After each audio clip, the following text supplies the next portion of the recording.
আমি শফিকুল ইসলাম। আমি পূর্বাচল এক মাদ্রাসার প্রিন্সিপাল, মার্কাজুস সুনান মাদ্রাসার প্রিন্সিপাল।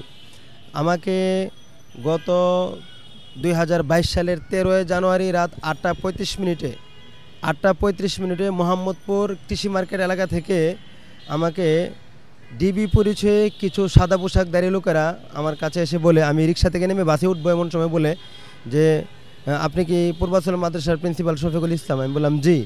একথা একজন বলতে আমাকে এভাবে ধরে ফেলে আরেকজন কানে এসে বলে যে আমরা ডিবির লোক, কোনো নড়াচড়া করবে না, সোজা গাড়িতে উঠ, এই কালো গাড়ি রাখা পাশে, একথা বলে সোজা গাড়িতে উঠ, নতবা শ্যুট করবো বা ক্রস ফায়ার দিব।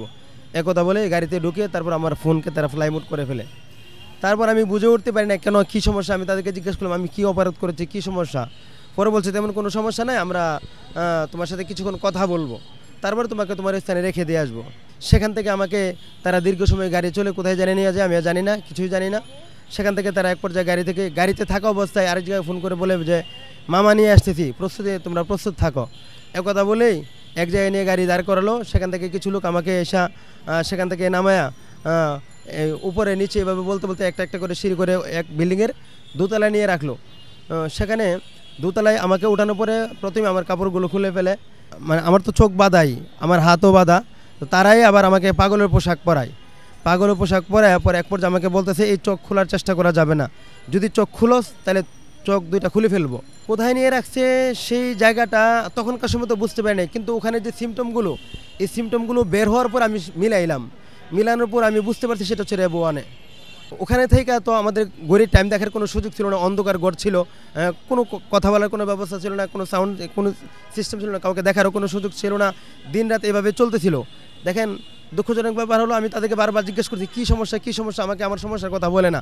বলছে এরপরে বারবার আমাকে নিয়ে জিজ্ঞাসাবাদ করে আমি কোন সংগঠন করি, কোন দল করি, বিভিন্ন সংগঠনের সাথে দেশি বিদেশি রাজনৈতিক অরাজনৈতিক বিভিন্ন সংগঠনের সাথে আমাকে ট্যাগ দেওয়ার চেষ্টা করে, আমাকে সন্ত্রাসী সংগঠনের সাথে ট্যাগ দেওয়ার চেষ্টা করে, আমাকে অনেক ভয় দেখে আমাকে কেটে টুকটাট করে মানে ভাসিয়ে দেওয়া হবে এগুলো বলে, আমাকে ক্রসফায়ার দিয়ে লাশ গুম করা হবে সেগুলো বলে।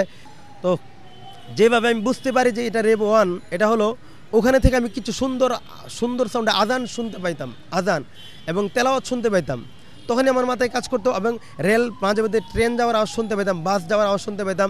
ওখানে আমার মাথায় কাজ করতো যেহেতু প্রতিনিয়ত বাস চলাচলের আওয়াজ আওয়াজ শোনা যায়, তাহলে মেন রোডের পাশে, আবার কখনো নীরব হলে ট্রেনের আওয়াজ শোনা যায়, তাহলে এটা পাশে ট্রেন লাইনও আছে। তো স্বাভাবিকভাবে উত্তর এলাকার এক পাশে বাসের লাইন, আরেক পাশে হচ্ছে ট্রেনের লাইন। কখনো বিমান উড়ার আওয়াজ পাওয়া যেত, শা করে যে জোরে জোরে আওয়াজ হইতো। সবচেয়ে এর ব্যাপারটা মানে যে বিষয়টা গুরুত্বপূর্ণ ছিল সেটা হলো আজানের আওয়াজ শুনতে পেতাম, খুব সুন্দর চমৎকার আজানের আওয়াজ আসতো। এবং রাতেবেলা মাগরিব এশার এবং ফজরের নামাজগুলোতে ইমাম সাহেব তেলাওয়াত করতেন, যে সাউন্ড বক্সের তেলাওয়াতগুলো আসতো। আমি বের হওয়ার পরে আমি খুঁজতেছিলাম যে কোন এলাকাটা হতে পারে। দেখলাম যে আজানের আওয়াজ এবং যে তেলাওয়াতের আওয়াজ, এই আওয়াজগুলো রেব ওয়ানের সাথে আরেকটা মাদ্রাসা আছে, দাওরা হাদিস পর্যন্ত মাদ্রাসা, জামিয়াতুস সালাম মাদ্রাসা। এই মাদ্রাসার মসজিদের আজানও খুব চমৎকার সুন্দর ওই আজানের সাথে মিলে যায়, এবং এখান থেকে যে তেলাওয়াতগুলো হইতো ওই তেলাওয়াতের আওয়াজগুলো ওখানে যাইতো। তখন আমি বুঝে নিয়েছি নিশ্চিত যে এই গড়গুলোই হচ্ছে রেব ওয়ানের মধ্যে এই গড়গুলো আছে, হ্যাঁ আয়নাঘর আছে। এবং তারা আমাকে বলতে এখানে তাদের কাছে 50 জন ছিল তখন, হ্যাঁ আয়নাঘর, এবং ওটা আয়নাঘর বা যেখানে গুম করা হয়, হ্যাঁ ছোট্ট ঘর। তো তাদের ভাষ্যমতে আমাদের সাথে 50 জন রাখা ছিল। তো ওখানে মাঝে মধ্যে ভালো খাবার দিত। আমরা বুঝতাম যে ভালো খাবার তো তারা দেওয়ার কথা না, ভালো খাবার তখনই দেয় যখন কাউকে নিয়ে মেরে ফেলা হবে। তাকে মারার আগে তাকে ভালো করে খাওয়ায়া তারপরে সেখানে নিয়ে তাকে হত্যা করে ক্রসফায়ার করে লাশ গুম করে তারা আসে।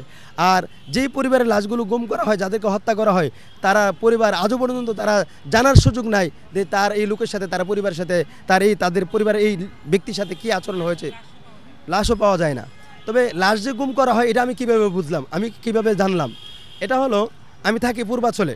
তো এই পূর্বাচলে একদিন সন্ধ্যার সময় এক পুলিশ এসে আমাকে বলতেছে, একটা ছবি দেখাইলো যে হুজুর আপনি তো হুজুর এখানে একটা মানুষকে এই যে তাকে মেরে ফেলা হয়েছে, তার এদিক দিয়ে গুলিবিদ্ধ, তার জানাজাটা পড়াই দেন, তার মুখে হালকা দাঁড়িয়ে আছে, মনে হয় মুসলিম পরিবারের ছেলে হবে, তাকে জানাজা পড়াই দেন। আমি বললাম কেন তার জানাজা পড়াবো, তার পরিবার লোক তো তাকে খুঁজবে, আপনারা জানাজা পড়ান কেন, তার পরিবারে পাঠান, সেখানে তো তার পরিবার তাকে কাফন করাবে, দাফন করাবে, গোসল করাবে, কত কিছু ব্যবস্থা করবে। একথা বলতেই ওই পুলিশ ওই ব্যক্তিকে নিয়ে লাশ নিয়ে সরে যায়। কিছুক্ষণ পরে দেখি যে পূর্বাচলে যে এই খোলা মাঠের মধ্যে বিশাল কবরস্থান আছে, ওই কবরস্থানের মধ্যে অন্ধকারের মধ্যে কোদাল দিয়ে কুবায়া তারপর সেখানে একটা লাশকে মাটি চাপা দিয়ে খাবার দেওয়ার সময় চোখ খুলতো না, যেই রুমটা যেদিকে দরজার অপর দিকে ঘুরে ঘুরে যাওয়ার জন্য বলতো। আর বলতো যে এই চোখটা এই কাপড়টা একটু উঁচা করলে নিচে দেখা যায়, প্লেটটা দেখা যায়, এতটুকুর মধ্যে খাবার খাইতে হবে, হাতও খুলে দিত না। এভাবে এভাবে ধরে ধরে এভাবে এভাবে মানে খাবার ওঠানোর চেষ্টা করতে হতো। আবার পানি ভালোভাবে পানি খাওয়া যেত না। তারপরে বাথরুমের ক্ষেত্রে এক হাত খুলে দিত, আরেক হাতে হ্যান্ডকাপ লাগানো থাকতো, কিন্তু দরজা খোলা রাখতো। সেখানে তারা দরজা খোলা, দরজার সামনে দাঁড়ায় থাকতো। বাথরুম করার জন্য অল্প সময় দিত। এই অল্প সময়ের মধ্যে বাথরুম করা, আসলে বাথরুম করা অথবা উজু করা এগুলো সম্ভব হতো না। এক্ষেত্রে দেরি করলে বা লেট হলে তারা আমাদেরকে মারধর, লাঠি নিয়ে দাঁড়িয়ে দেখতো, প্রচণ্ড আকারে মারধর করতো। এবং আমাকে লাগাতার যে এই চোখ বেঁধে রাখা হয়েছে, মাথা শক্ত করে বেঁধে রাখা হয়েছিল, 36 দিন আমাকে ঘুমাইতে দেওয়া হয় নাই। একটা মানুষ চিন্তা করা যায়, একদিন 2 দিন যদি না ঘুমায় তবে তার অবস্থা কী হয়ে যায়। 36 দিন আমাকে ঘুমাইতে দেওয়া হয় নাই। এবং মানে সবসময় তারা লাঠি নিয়ে দাঁড়ায় থাকতো, একটু এদিক সেদিক হলে পিড়া দেওয়া শুরু করতো। আমার এমন অবস্থা হয়েছিল, মেরুদণ্ড ফেটে যাওয়ার মতো অবস্থা হয়েছিল। আমি কোনোভাবেই দাঁড়ায়ও থাকতে পারতাম না, কোনোভাবে সইতে পারতাম না। আমি অনেক চিৎকার করার চেষ্টা করতাম, অনেক কান্নাকাটি করার চেষ্টা করতাম। তাদেরকে আমি হাতে ব্যথা হচ্ছে, আমাকে একটা ট্যাবলেট দেন, আমার মাথা ব্যথা, অবস্থা খারাপ, আমি সারা শরীর ব্যথা, অবস্থা খারাপ করতো। যে তারা মানে তারা একথা বলতো, আমরা যেন স্বীকার করি আমরা কোনো সন্ত্রাসী সংগঠনের সাথে জড়িত আছি। এখন আমরা তো কিছু জানি না, বলবোটা কি, আমরা তো কিছুই জানি না। কিন্তু এই জন্য বারবার তারা চরমভাবে নির্যাতন করতে, যেন আমরা এগুলো ইচ্ছা করে স্বীকার করি। অথবা কখনো কখনো তারা এভাবে সাজায় দিত, এইভাবে বলো, এইভাবে যদি বলো তাহলে তোমাদের কোনো অসুবিধা হবে না, আর যদি কোনো কিছু না বলো তাহলে তোমাদের অসুবিধা হবে, মেরে ফেলা হবে, গুম করা হবে।